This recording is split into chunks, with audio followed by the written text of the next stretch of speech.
Madame, Monsieur, bonsoir, bienvenue dans ce journal. À la une de l'actualité ce soir, un nouveau chapitre pour l'archidiocèse de Korogo. Monseigneur Armand Koné, nouvel archevêque métropolitain, un moment historique puisqu'il devient le premier prêtre autochtone à occuper ce poste. Une cérémonie qui a rassemblé de nombreux fidèles en présence du haut représentant du chef de l'État, Gilbert Koné Kafana, le président de l'Assemblée nationale en Ouzbékistan, Adama Bictogo, à la tête d'une délégation de sénateurs et députés, participe à la 150e conférence de l'Union interparlementaire. La cérémonie inaugurale s'est tenue hier samedi dans la capitale ouzbèque.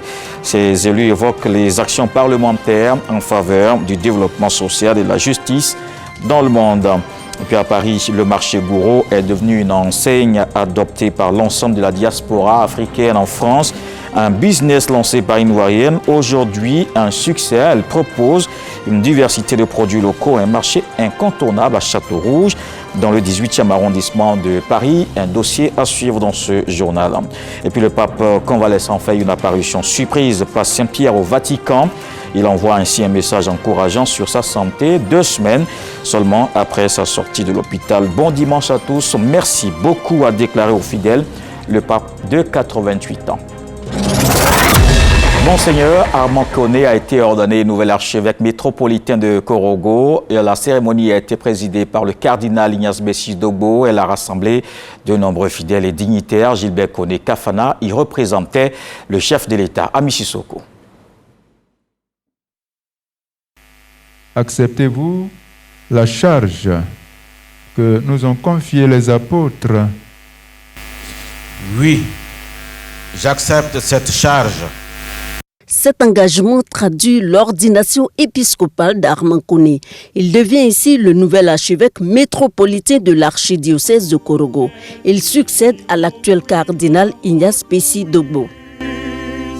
À la cathédrale Saint-Jean-Baptiste de Korogo, Monseigneur Armand Koné reçoit l'onction du Saint-Crème et les insignes épiscopaux, à savoir l'évangéliaire, l'anneau signe de fidélité à l'Église, la calotte, la mitre et le bâton pastoral. L'ascension de ce tout premier prêtre autochtone à accéder à cette haute charge dans la région est saluée par les fidèles. Très heureuse. Parce que c'est une première dans ma vie chrétienne d'assister à une telle cérémonie. Augmenter ma foi. Vraiment, c'est une très grande joie pour nous. Merci au Saint-Père qui a porté son choix sur lui. Nous prions Dieu pour qu'il puisse être un bon berger pour tous les diocèses. Dans sa présentation, le cardinal Ignace Bessis Dogbo a décrit Monseigneur Armand Koné comme un homme de foi et le nonce apostolique, le représentant du Saint-Siège, Monseigneur Mauricio Rueda, l'a exhorté à guider le peuple de Dieu avec sagesse. Celui qui nous rassemble aujourd'hui, il n'a rien de ce que le monde considère l'apparence. Mais il a tout, parce que Dieu lui a donné tout pour être évêque. Dans un discours empreint d'émotion, le nouvel archevêque a exprimé sa gratitude envers Dieu le Père. Je n'ai pas reçu, chers frères et sœurs, une promotion. Mais, comme le dit le psaume 130, je n'ai pas le cœur fier, ni le regard ambitieux. Je tiens mon âme égale et silencieuse, comme un petit enfant contre sa mère.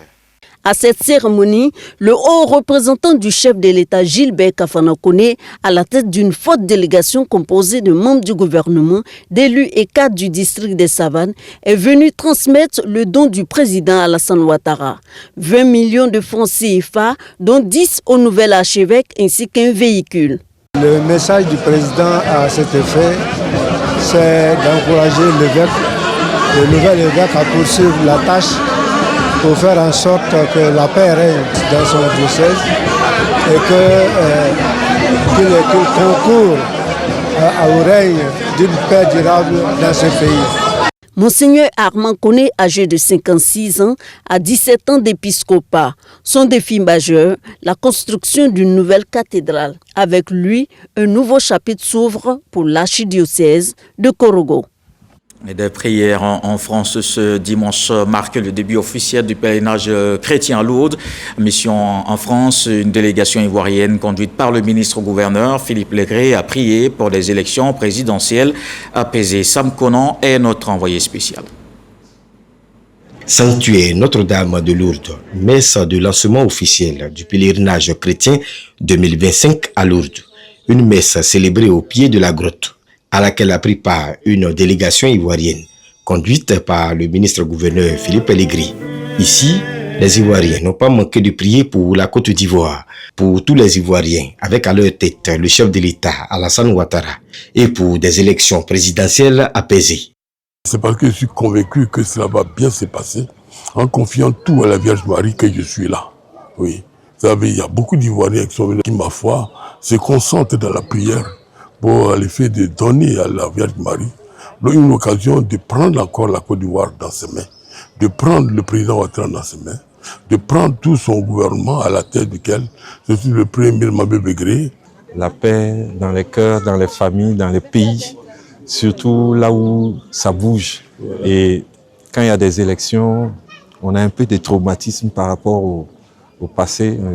On a prié pour que tout se passe bien. La Côte d'Ivoire, c'est notre pays à nous, c'est le premier bien qu'on a. Donc les élections arrivent bientôt. On prie pour que la paix soit effective en Côte d'Ivoire et que les élections se passent dans de très bonnes conditions. Rappelons que le sanctuaire de Lourdes a accueilli 3 millions de pèlerins en 2024 pour 2025. Ce sont plus de 3 500 000 pèlerins qui sont attendus. Des prières pour la paix à Lourdes en France. En Ouzbékistan, les parlementaires évoquent leurs actions en faveur du développement social et de la justice. Le président de l'Assemblée nationale, Adama Bictogo, conduit la délégation ivoirienne. Elle est composée de sénateurs et députés qui participent à la 150e conférence de l'Union interparlementaire. Moussa Konaté, Frodo, Célestin. Tashkent, la capitale de l'Ouzbékistan, abrite la 150e conférence de l'UIP, Union interparlementaire. La Côte d'Ivoire est représentée à cette rencontre des parlements de tous les continents. La délégation ivoirienne composée de sénateurs et de députés est conduite par Adama Bictogo. Le président de l'Assemblée nationale situe les enjeux. La conférence de cette année est très importante, d'autant plus qu'elle parle du social, de l'égalité, avec ce que nous vivons, ce monde de conflits, de crise énergétique, que nous puissions en tant que Parlement faire respecter la voix de nos mandants. Les peuples ont besoin de paix, de stabilité. Et donc, nos législations doivent donc pouvoir être des socles pour les gouvernements, de pouvoir donc offrir au peuple du monde entier l'épanouissement. Bien avant la cérémonie inaugurale de ce rendez-vous de l'UIP, le comité consultatif de l'UPC, Union des parlements de la coopération islamique, s'est réuni sous la conduite d'Adama Bictogo en sa qualité de président de l'institution parlementaire islamique. Les échanges ont porté sur le conflit dans les nombreux États musulmans, notamment la Palestine. Une fois de plus, appeler à un cessez-le-feu, appeler donc à l'ouverture des couloirs humanitaires. Il faut que le dialogue prenne toute sa place et nous avons donc opté pour une résolution qui appelle à la paix, à un cessez-le-feu, au respect des deux États. À la tête de l'UPC depuis mars 2024, Adama Bictogo va passer le témoin les jours à venir à son homologue de l'Indonésie. Un retour sur le continent pour voir cette rencontre à Dakar au Sénégal. Le ministre des Finances et du Budget, Adama Coulibaly, a présidé la première session ordinaire du Conseil des ministres de l'UMOA. L'on note que la croissance économique est estimée à 6,2% en 2024. Ce dynamisme de l'activité est porté par l'accélération de la production dans les secteurs extractifs, manufacturiers et agricoles. Des détails avec notre envoyé spécial à Dakar, Walter Amadou Ouattara. Dakar, au Sénégal. 18e étage du siège de la Banque centrale des États de l'Afrique de l'Ouest, BCEAO. Dans cette salle de conférence se tient la première session ordinaire du Conseil des ministres de l'Union monétaire ouest-africaine, UMOA. Elle est présidée par Adama Coulibaly, ministre des Finances et du Budget de Côte d'Ivoire.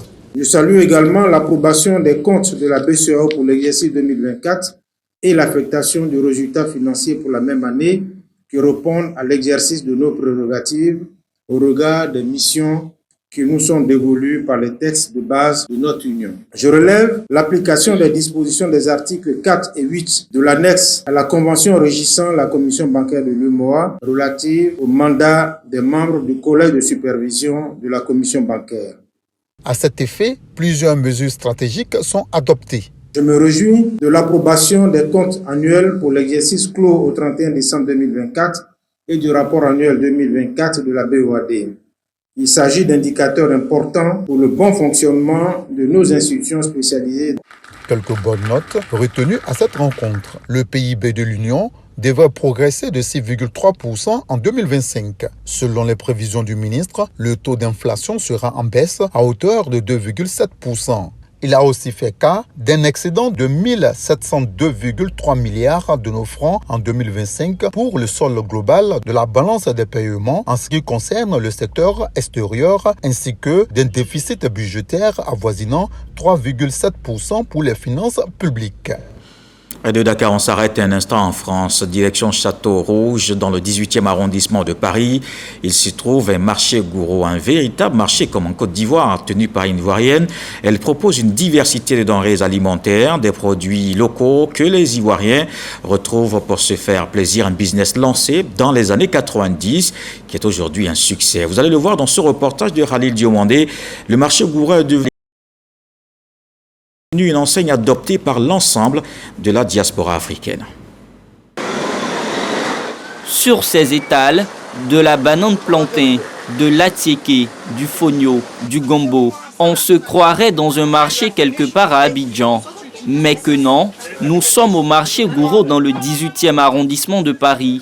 Un petit monde où l'on retrouve presque tout de la gastronomie ivoirienne. Quand tu arrives ici, vraiment, tu es en Côte d'Ivoire, même tu es à Abidjan même. Il y a le sioko, il y a le clé, voilà, il y a les racines, le clos, le copet. Moi, ça fait 4 années que je suis ici en France. Avant d'arriver ici, comme tout le monde, je ne m'attendais pas à ce que je puisse retrouver les mêmes saveurs. On se disait qu'on allait venir manger la plupart du temps les pâtes. Et il faut savoir que depuis que je suis arrivée, je mange rarement les pâtes. Parce que j'ai toutes les saveurs que je cherche ici. Foufou, même à Dieu, on est à même de trouver tout ce qu'on veut. Hormis même les ingrédients, il y a la convivialité. Ce business du vivrier made in Côte d'Ivoire en France a été pensé par Yvette Mbra.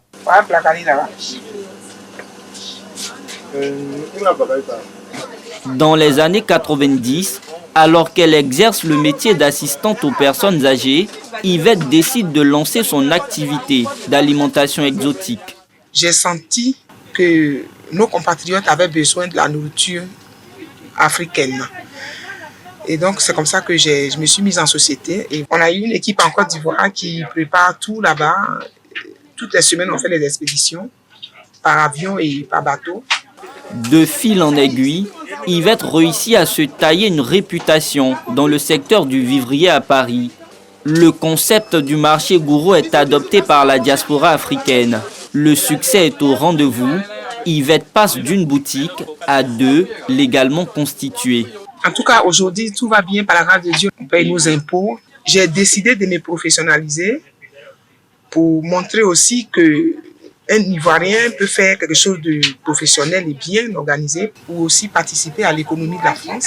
J'emploie au moins 20 personnes. Quand tu vois ça, c'est une fierté en fait. Nous, les jeunes qui viennent d'arriver, ça nous encourage aussi pour dire que tu peux commencer par le Diossi et puis après toi-même créer ton activité, quoi. Aujourd'hui, l'ambition d'Yvette est d'étendre son enseigne aux différentes villes de la France pour le grand bonheur des amoureux de la gastronomie africaine en général et ivoirienne en particulier.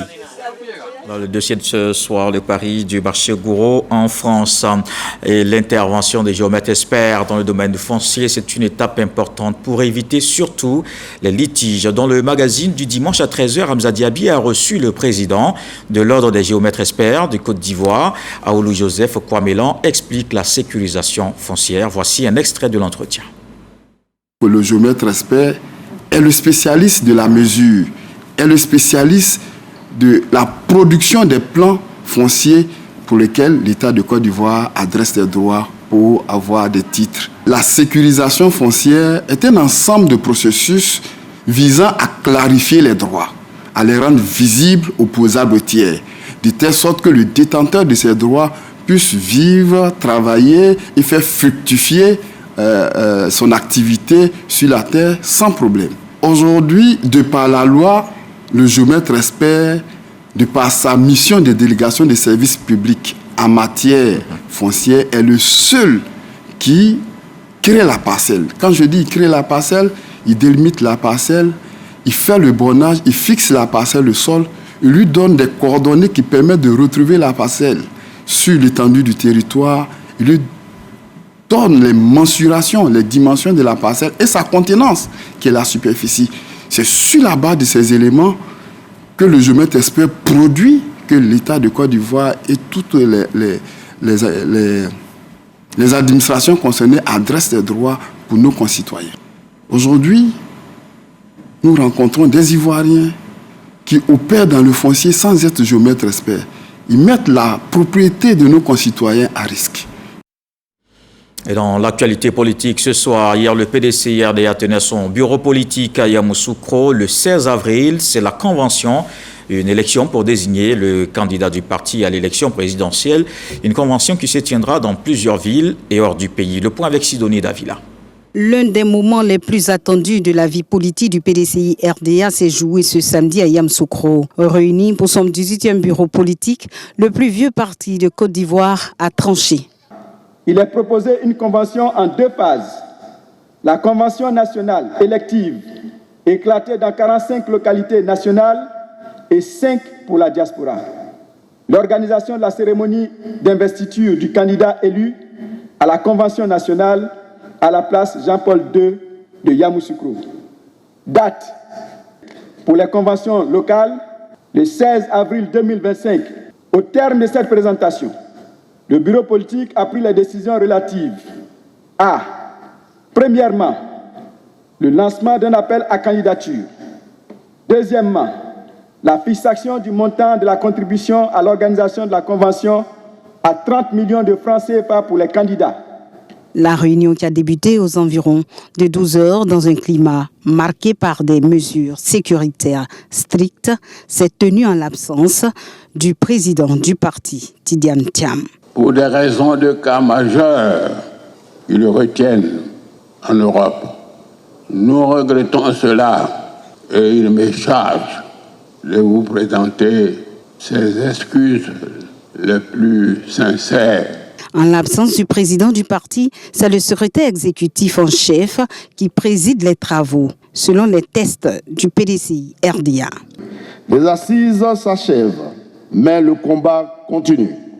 Nous devons maintenant retourner sur le terrain, porter une énergie nouvelle, animée par une foi inébranlable en la victoire. Les membres statutaires du bureau politique se réjouissent de l'issue de cette rencontre. Les assises se sont déroulées dans la fraternité, dans la compréhension. Et là, nous félicitons toute l'équipe de l'organisation. Le PDCI reste solide avec son expérience, le dynamisme de ses militants et la détermination de reconquête du pouvoir d'État. Aujourd'hui, le message que nous avons, c'est d'aller préparer la convention en vue donc de l'élection du candidat du PDCI-RDA à la prochaine présidentielle. Immédiatement, nous allons tourner donc dans notre zone pour porter l'information de sorte que d'ici le 16, tout le monde soit prêt et que le scrutin ne se passe dans les normes. Parmi les absences notables à ce 18e bureau politique, celle de Jean-Louis Billon, membre de l'instance, n'est pas passée inaperçue, alors que le PDCI RDA s'apprête à célébrer dans les prochains jours son 79e anniversaire. Ces retrouvailles politiques revêtent une importance particulière dans la perspective de la désignation de son futur candidat. Après le centre dans l'ouest du pays, les secrétaires départementaux de bien commun ont organisé une rencontre avec les différentes sections RHDP. Ils mobilisent toute la base pour préparer l'élection présidentielle d'octobre. Chris Diomandé, Siakakone. Mobilisation au sein de la grande famille du Rassemblement des Oufouettistes pour la démocratie et la paix RHDP de bien commun. Les secrétaires départementaux Ba Maninga Jean-Jacques pour la commune et Dr Deli Mamadou pour la sous-préfecture ont réuni militants et responsables locaux pour une rencontre stratégique en vue de renforcer l'unité des militants pour une victoire écrasante du candidat RHDP à l'élection présidentielle d'octobre 2025. Au niveau de nos coordinations, nous sommes en train de matérialiser cette union, ces retrouvailles, à l'effet de mettre en confiance tous nos parents pour agir pour la victoire du RHDP. Nous en appelons à la cohésion entre nous tous, comme nous l'étions hier. Démocratiquement, nous devons aller au combat et gagner. Vu les enjeux présidentiels surtout, du 25 octobre 2025, le maire et moi, en tant que les premiers responsables du parti au niveau de la commune et de la sous-préfecture de Biakouma, nous avons jugé opportun de convoquer nos militants pour les mettre en ordre de bataille et leur dire aussi que la question du e-militant est une question qui se poursuit, le processus se poursuit, mais surtout que les uns et les autres s'activent pour acquérir leur carte de militant. Avec une feuille de route axée sur la cohésion et une mobilisation sans faille, Biakouma entend se positionner comme un bastion pour la victoire du RHDP en octobre 2025. Le Rassemblement pour la paix, le progrès et le partage, le RPP, se prépare aussi. Les femmes ont présenté les résultats de leurs réflexions sur l'élection présidentielle. Elles entendent contribuer activement au développement de la Côte d'Ivoire. Sephora Zedi. Les femmes du RPP, Rassemblement pour la paix, le progrès et le partage, réunies à son siège à Cocody, entendent jouer un rôle déterminant dans les futures élections. Au cœur des discussions, plusieurs thématiques, la place des femmes en politique, mais aussi la paix et la réconciliation. Au regard de tout ce que nous voyons de la politique de Côte d'Ivoire, il est grand temps que nous aussi, femmes du RPP, nous puissions donner notre mot à la Côte d'Ivoire. Et nous demandons la paix. Et nous voulons que les élections se fassent de façon exclusive, dans la paix et dans la transparence. Présent à ce rassemblement de femmes, le président du parti Tsemoko Doumbia a abordé plusieurs sujets d'actualité, dont la position du RPP vis-à-vis de l'élection présidentielle prochaine. Notre vision pour le RPP, c'est de prendre notre temps pour mettre la machine en marche. Évidemment, en 2025, nous allons nous mobiliser pour accompagner certains candidats. Mais après 2025, notre machine va se mettre en place. Il est évident que les élections municipales, comme les femmes l'ont demandé, et les élections législatives à venir, le RPP présentera des femmes à ces élections-là. Tsemoko Doumbia plaide également pour la reprise du dialogue opposition-gouvernement. Les travaux des commissions des femmes ont porté sur des enjeux cruciaux tels que la représentativité des femmes dans la sphère politique et la transparence du processus électoral. Le RPP et ses femmes sont en ordre de bataille pour les futures échéances électorales. Autre chose dans l'actualité ce soir, Eugène Awadia est le nouveau chef du village de Bidjan Santé dans la commune d'Atekoubé. Il a été installé hier en présence des autorités préfectorales et membres du gouvernement. Le nouveau chef a été exhorté à prôner les valeurs de cohésion sociale et de vivre ensemble. Grâce Kando. Le village de Bidjan Santé dans la commune d'Atekoubé a désormais un nouveau chef.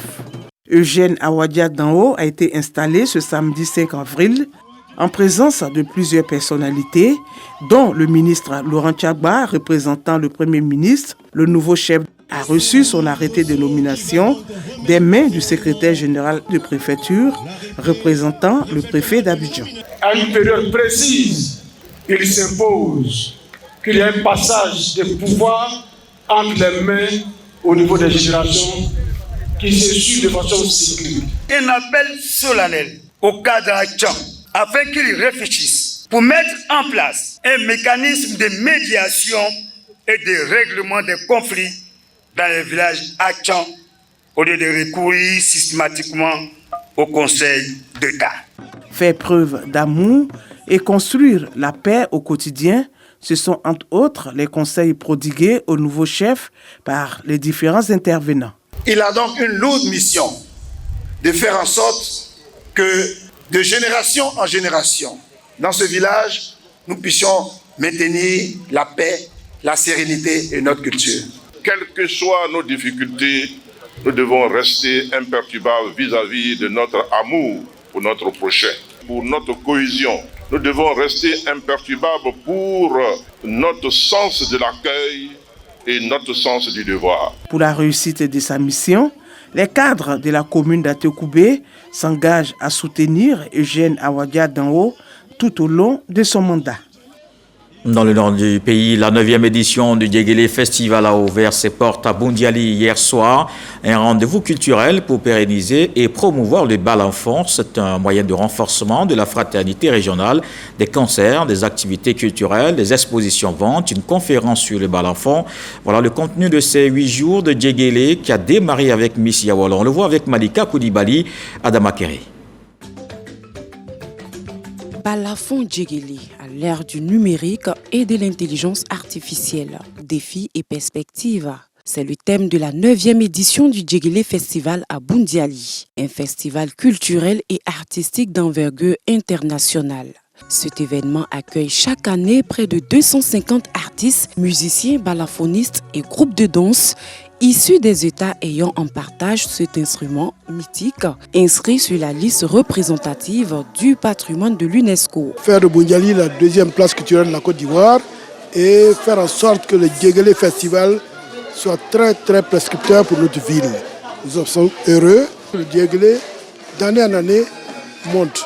La députée maire de Boundiali, par ailleurs ministre de l'Éducation nationale et de l'alphabétisation, Mariatou Kone, attache du crédit à l'événement. Elle appelle la population à se l'approprier. C'est un événement qui fait rayonner Boundiali au-delà de la Côte d'Ivoire et nous en sommes fiers. C'est un moment de partage, de connaissance. C'est un moment d'apprentissage. C'est un moment de réflexion. Et tout cela devrait aider notre jeunesse à perpétuer la culture sénoufo, perpétuer le Djegele Festival. L'ouverture officielle du festival a été marquée par l'élection de la nouvelle reine de beauté, Madou Soussanogo, comme Miss Yawala du Djegele Festival 2025. Et la suite de l'actualité, revoyons les 7 jours en semaine de l'information dans le monde. C'est dans le 7 sur 7 avec Amidia Rassouba.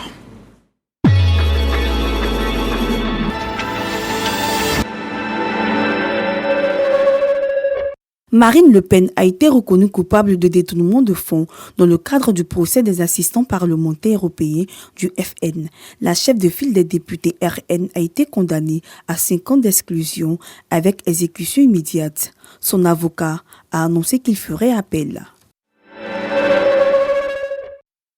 Dans une décision sans précédent, Washington a annoncé la révocation de tous les visas accordés aux ressortissants du Soudan du Sud. Les Soudanais du Sud bénéficiaient jusqu'à présent d'un statut protégé octroyé à titre temporaire sur le sol américain. Le bilan du puissant séisme qui a frappé la Birmanie dépasse désormais 3000 morts, alors que 341 personnes sont toujours portées disparues, 6 jours après la catastrophe. Le Premier ministre hongrois Viktor Orban a reçu son homologue israélien Benjamin Netanyahou, visé par un mandat d'arrêt de la Cour pénale internationale pour les crimes de guerre et crimes contre l'humanité présumés dans la bande de Gaza. À l'occasion de cette visite, la Hongrie a annoncé son retrait de la CPI. La Cour constitutionnelle de Corée du Sud a confirmé la destitution du président Yoon Suk-yeol, une décision très attendue. À l'unanimité, les juges ont prononcé la sanction contre l'ex-président, jusque-là seulement suspendu. Il est désormais définitivement écarté du pouvoir en raison de sa tentative avortée d'imposer la loi martiale en décembre dernier. Une élection présidentielle sera organisée dans 60 jours. Amadou Bakayoko, membre du duo Amadou et Mariam, est décédé au Mali à l'âge de 70 ans des suites d'une longue maladie. Le duo mondialement connu depuis leur album Dimanche à Bamako en 2004 reçoit une pluie d'hommages. Apparition surprise du pape François à la place Saint-Pierre. Après une convalescence de 2 mois, suite à une grave pneumonie, il a béni les fidèles venus en grand nombre prier pour sa santé. 2 semaines après sa sortie de l'hôpital, âgé de 88 ans, le pape François a présidé une messe dédiée aux malades.